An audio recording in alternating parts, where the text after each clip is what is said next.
Radi vás uvidíme na našom kanáli.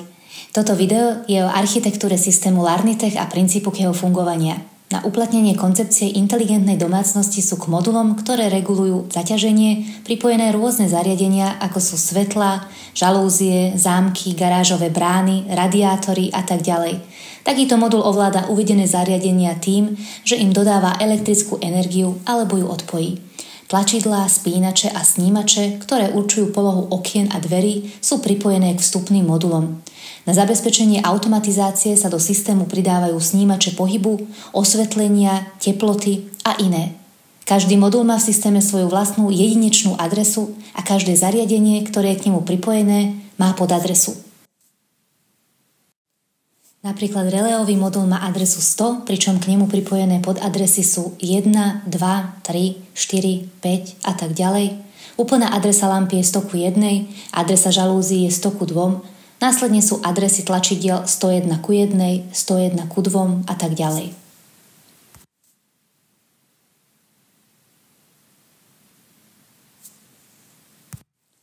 Aby moduly boli schopné spolupracovať, sú prepojené pomocou zbernice CAN, s pomocou ktorej si môžu navzájom vymieňať informácie. Zbernicu CAN, skratku pre Controller Area Network, vyvinula nemecká spoločnosť Bosch. Vďaka svojej spoľahlivosti má široké uplatnenie v takých oblastiach, ako je automobilový priemysel a letectvo. Dĺžka vedenia môže dosiahnuť 800 metrov, pričom k nemu môže byť pripojených až 50 modulov. Všetky modely sú rovnocenné a zbernica nemá centrálny uzol ani riadiacu jednotku. Na položenie zbernice sa používa bežný signalizačný medený kábel. Používa sa 4 alebo 8 vodičový kábel s hrúbkou 0,5 až 0,8 mm. Môže byť tienený aj netienený, bežný alebo krútený pár. Odporúča sa používať 8-žilové káble CAT 5E. Vzhľadom na vysoký odpor a neschopnosť prenášať výkon sa nesmú používať bimetalové káble. Zbernica má 4 vodiče, pričom 2 vodiče sa používajú na prenos 24V napájania a ďalšie 2 sa používajú na prenos údajov. Údaje sa prenášajú vo forme diferenciálneho signálu, ktorý chráni zbernicu pred rušením. Na úrovni riadiacej jednotky zbernice bolo implementované automatické spracovanie kolízií. Odosielanie údajov sa potvrdzuje a v prípade potreby sa informačné balíky posielajú znova. Ak sa zistí kolízia, jeden z modulov preruší prenos, čím umožní druhému dokončiť odosielanie informácií a následne informácie odošle. Zbernica prenáša údaje rýchlosťou 64 kB za sekundu. Bežne prenášané údaje tvoria 2 až 5 % celkovej kapacity zbernice. Riadiacie jednotky sú chránené pred chybným pripojením a vydržia akúkoľvek kombináciu pripojenia vodičov k zbernici. V prípade potreby je povolené malé rozsvietenie zo zbernice. Umiestnenie zbernice a slaboprúdových vodičov v jednom káblovom kanáli s vysokovýkonnými káblami sa neodporúča.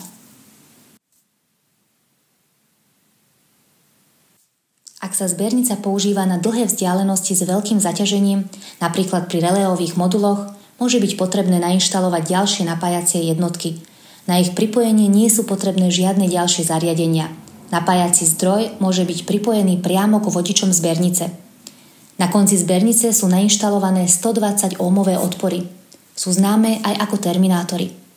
Ak je zbernica poškodená alebo ju nie je možné položiť, môžu sa použiť 2 moduly BT CAN. Vytvárajú bezdrôtové spojenie a zabezpečujú výmenu údajov medzi 2 fragmentami zbernice. Modul BT CAN sa môže použiť aj na pripojenie bezdrôtových snímačov teploty a úniku. Pozrime sa, ako moduly navzájom spolupracujú. Každý modul v systéme má zabudovaný logický kontrolór, ktorý umožňuje implementovať logiku ľubovoľnej zložitosti. Po stlačení tlačidla kontrolór odošle správu modulom, ktoré sú naprogramované na prijímanie informácií z toho tlačidla. Po prijatí informácie o tom, že bolo stlačené tlačidlo, kontrolór na základe údajov, ktoré sú v ňom naprogramované, zapne určitú lampu alebo iný exekútor, počom odošle potvrdenie späť odosielateľovi. Rovnako modul po prijatí informácií zo snímača pohybu analyzuje parametre nastavenia automatizácie, denný čas, údaje z iných snímačov a ďalšie podmienky, na základe ktorých rozhodne o zapnutí alebo vypnutí svetla.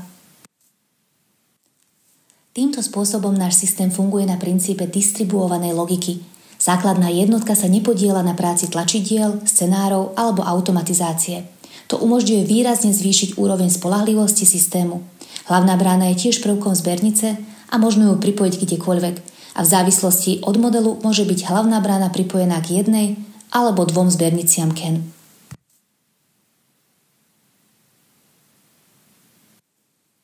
Ak je pripojená k dvom z nich, zabezpečuje tok informácií medzi oboma zbernicami CAN. Môže k nej byť pripojených až 100 modulov. Hlavná brána tiež dodáva napájanie pre zbernicu, ale má zabudovanú samoobnovovaciu poistku, ktorá môže prijať prúd až 700 mA.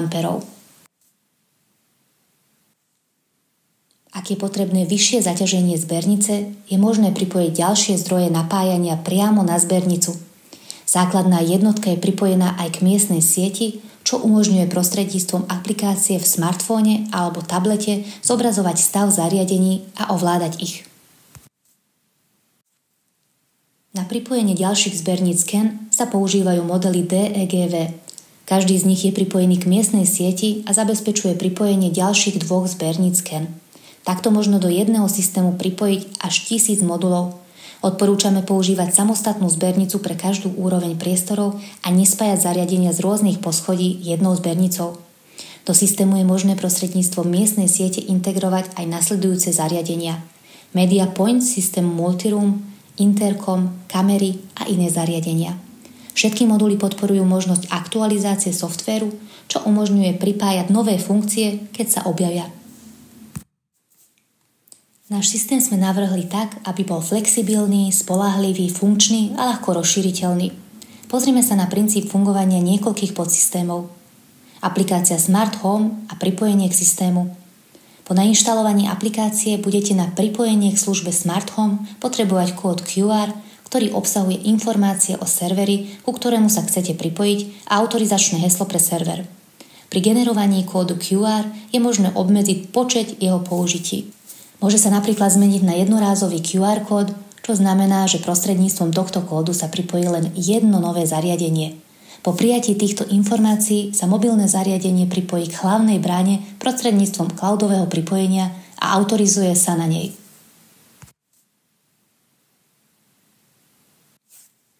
Ak aplikácia objaví hlavnú bránu v miestnej sieti, spojenie sa vytvorí priamo bez použitia internetu. Každá hlavná brána vytvorí šifrované spojenie s cloudom. Pri komunikácii aplikácie so základnou jednotkou sa používa šifrovanie end-to-end pomocou najnovšieho bezpečnostného štandardu TLS verzie 1.3. Vidieť alebo zmeniť prenášané informácie nie je možné ani v cloude.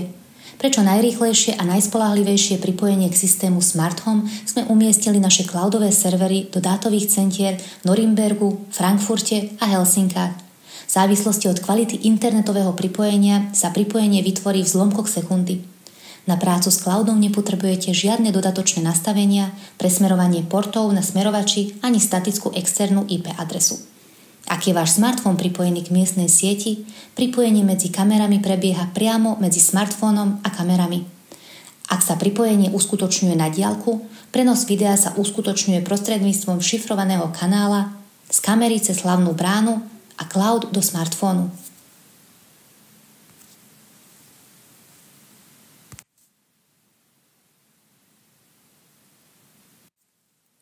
MediaPoint môže prehrávať obsah z domácej knižnice médií, internetové rádio, TuneIn, prehrávať zvuk zo smartfónu pomocou technológie AirPlay alebo zo služby Spotify. Interkom je súčasťou systému Multiroom a poskytuje možnosť komunikovať s návštevníkom na mieste aj na diaľku. Systém Multiroom je tiež postavený na princípe decentralizovanej logiky a nemá žiadny centrálny prvok. Každý mediálny bod je nezávislý a komunikuje s celým systémom. Do systému môžete pridať toľko mediálnych bodov, koľko potrebujete. MediaPoint môže prijímať a realizovať úlohy prichádzajúce zo scenárov, tlačidiel alebo aplikácie. Napríklad, keď sa pomocou snímača úniku vody zistí únik vody, všetky mediálne body dostanú príkaz, aby o tom prehrali správu. S tlačením tlačidla sa zmení úroveň hlasitosti alebo sa prehrá ďalšia skladba. Diaľkový ovládač, ktorý môže komunikovať s domácimi spotrebičmi, ako je televízor alebo DVD prehrávač, funguje takto. Po stlačení jeho tlačidla vyšle súbor infračervených signálov, ktoré možno prirovnať k Morzeovej abecede a informuje spotrebiče, ktoré tlačidlo na diaľkovom ovládači bolo stlačené. Náš systém dokáže tieto príkazy prečítať a zapamätať si ich. Potom, keď si to scenár alebo používateľ vyžiada, môže infračervený vysielač znovu vytvoriť príslušný príkaz. Zariadenia v domácnosti, ktoré ho príjmu, ho budú vnímať ako príkaz zo svojho predvoleného diaľkového ovládania. Uvedené príkazy sa uložia do systému a ďalšia interakcia s domácimi spotrebičmi sa môže vykonávať z aplikácie bez použitia tradičných diaľkových ovládačov. Ovládanie domácich spotrebičov sa môže použiť aj v iných scenároch. Diaľkové ovládanie klimatizácie funguje trochu inak. Po zvolení režimu prevádzky diaľkové ovládanie prenesie infračervený príkaz, ktorý obsahuje kompletné údaje o režime prevádzky, sile ventilátora, teplote a polohe vzduchových lopatiek. Ak sa tento príkaz zapamätá a neskôr znovu vytvorí, stav klimatizačnej jednotky sa úplne obnoví a na zapnutie klimatizačnej jednotky v nejakom inom režime je potrebné zapamätať si približne 2400 príkazov, čo by trvalo neúmerne dlho. Aby bolo možné ovládať klimatizačnú jednotku pohodlnejším spôsobom, analyzujeme niekoľko zachytených príkazov, pričom určíme pozíciu parametrov v nich. Potom môžeme vytvoriť ovládacie príkazy podobné štandardnému diaľkovému ovládaniu klimatizácie, čím prepneme klimatizačnú jednotku do ľubovoľného naprogramovaného stavu. Imitácia diaľkového ovládania klimatizačnej jednotky má nevýhodu jednosmerného ovládania. Ak napríklad zapnete klimatizačnú jednotku pomocou aplikácie a potom ju vypnete diaľkovým ovládaním, systém bude naďalej zobrazovať klimatizačnú jednotku v pracovnom režime. Na zabezpečenie obojsmerného spojenia s klimatizačnou jednotkou je možné použiť modul BVAC, ktorý je kompatibilný s väčšinou klimatizačných jednotiek Daikin a Mitsubishi, alebo použiť zariadenia tretích strán, napríklad Coolmaster alebo Intensys, ktorý je možné integrovať do nášho systému. Systém riadenia klímy zahŕňa ovládanie vykurovania, chladenia, vyhrievania podlahy, zvlhčovania vzduchu a vetrania. Na tento účel sú k systému pripojené regulačné pohony pre radiátory, fancoily, klimatizačné jednotky, teplé podlahy a vetranie. Na základe časového plánu a údajov z meračov systém udržiava nastavené klimatické parametre v každej časti domu. Na integráciu ďalších zariadení do systému možno použiť univerzálne moduly rozhrania RS485, RS232, UART 0 až 10 V. Pomocou modulu BVIO je možné integrovať aj niektoré zariadenia, ktoré pôvodne neboli určené na žiadnu integráciu, napríklad niektoré modely kávovarov, extrakčné jednotky a iné.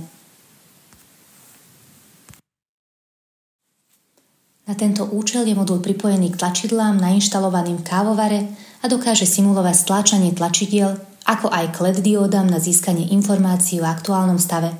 Napríklad počas aktivácie scenára káva môže systém pomocou stavu LED diód určiť, či je kávovar pripravený na prevádzku, napodobniť stlačenie fyzického tlačidla, uistiť sa, že proces prípravy kávy sa začal, vytvoriť oznámenie prostredníctvom systému Multiroom o začiatku procesu prípravy kávy, počkať na prípravu kávy a prehrať oznámenie o tom, že káva je pripravená.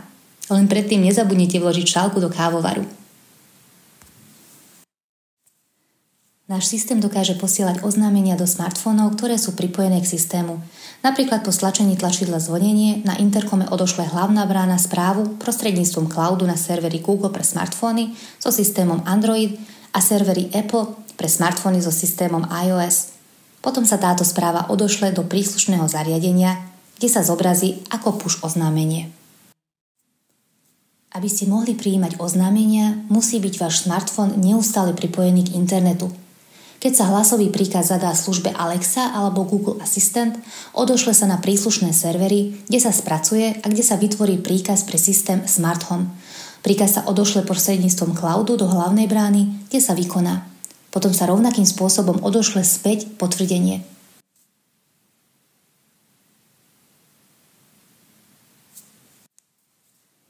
Ak je hlasový príkaz zadaný Siri, vráti sa do smartfónu a samotný smartfón presmeruje príkaz do hlavnej brány.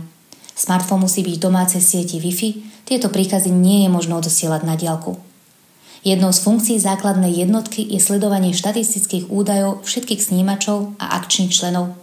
Údaje sa uchovávajú po dobu 1 roka a možno ich kedykoľvek skontrolovať na mobilnom zariadení. Základná jednotka je zodpovedná za konfiguráciu modulov v systéme. Napríklad potom, ako používateľ nastaví automatizačné parametre alebo viaziace tlačidlá, sa do modulov odošľú príslušné nastavenia logických jednotiek, po ktorých fungujú podľa vopred naprogramovanej konfigurácie. Základná jednotka obsahuje aj databázu pripravených scenárov, ktoré sa po ich pridaní posielajú modulom na realizáciu. Napríklad scenár Nie som doma môže vypnúť všetko osvetlenie a hudbu, prepnúť klimatizačné systémy do úsporného režimu, prostredníctvom systému Multiroom upozorniť domácnosť na odomknuté zadné dvere, zapnúť bezpečnosti režim a v prípade, že je vonku tma, nechať niekoľko minút zapnuté vonkajšie osvetlenie, kým majitelia domu opúšťajú pozemok. V grafickom editore je možné vytvárať aj vlastné scenáre a predpripravených blokov. Jednou zo základných funkcií, ktorá výrazne uľahčuje nastavenia systému, je plug and play. Po pripojení nového modulu odošle informácie o sebe a zariadeniach, za ktoré je zodpovedný v základnej jednotke, ktorá automaticky pridá nový modul do systému a informuje aplikáciu o novopridaných moduloch a zariadeniach. Len niekoľko sekúnd po pripojení sa na obrazovke smartfónu zobrazia novopridané zariadenia a sú pripravené na používanie. Potom ich možno premenovať alebo presunúť do inej oblasti priamo v aplikácii. Na pohodlné a pokročilejšie nastavenia systému môžete použiť webový panel LT Setup, ktorý je k dispozícii v každej základnej jednotke.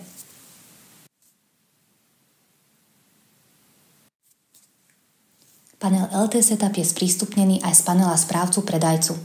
Konfiguráciu systému je možné nastaviť alebo zmeniť na diaľku bez toho, aby ste boli fyzicky prítomní na pracovisku. Každý deň sa automaticky vytvorí úplná rezervná kópia všetkých nastavení a konfigurácie systému. Je synchronizovaná s cloudom, čo umožňuje automatickú obnovu nastavení systému niekoľkými kliknutiami. Na rozšírenie funkcií je možné do hlavnej brány nainštalovať rôzne doplnky, napríklad doplnok bezpečnostného systému alebo integrácia so svietidlami Philips Hue alebo IKEA. Hlavná brána je tiež vybavená otvoreným rozhraním API a funkciou Webhub pre možnosť integrácie systému s aplikáciami a službami tretích strán. V súčasnosti rad zariadení Larnitech ponúka 4 modely hlavných brán: Metaforza 2, Metaforza 2 Cloud, DEMG, DEMG+. Metaforza 2 a Metaforza 2 Cloud majú zabudované stmievače a reléové kanály, vstupné kanály pre binárne snímače a snímače teploty a jednu zbernicu CAN na pripojenie ďalších zariadení. Používajú sa na budovanie menších úsporných systémov. Hlavná brána DEMG môže byť pripojená k 2 reťazcom CAN bus a používa sa pre väčšie systémy. Je rozšírená verzia DEMG+, má možnosť integrácie so spínačmi KNX a termostatmi. Pod videom sa nachádza podrobnejšia tabuľka s porovnaním všetkých parametrov hlavných brán.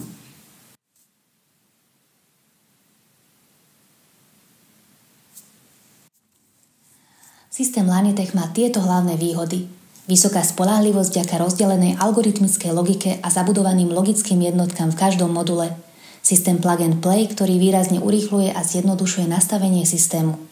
Praktická aplikácia pre iOS, Android, Windows, Mac, Linux, ktorá umožňuje základné nastavenie systému. Databáza pripravených scenárov a možnosť realizovať vlastné scenáre klienta akejkoľvek zložitosti. Rýchle cloudové služby out of the box bez ďalších nastavení. Hlasoví asistenti out of the box, ktorí nevyžadujú žiadny špeciálny hardware. Inteligentný systém riadenia klímy, integrovaný systém Multiroom a interkom s diaľkovým ovládaním, široké možnosti integrácie rôznych zariadení a služieb, uchovávanie štatistík zariadení a snímačov počas 1 roka.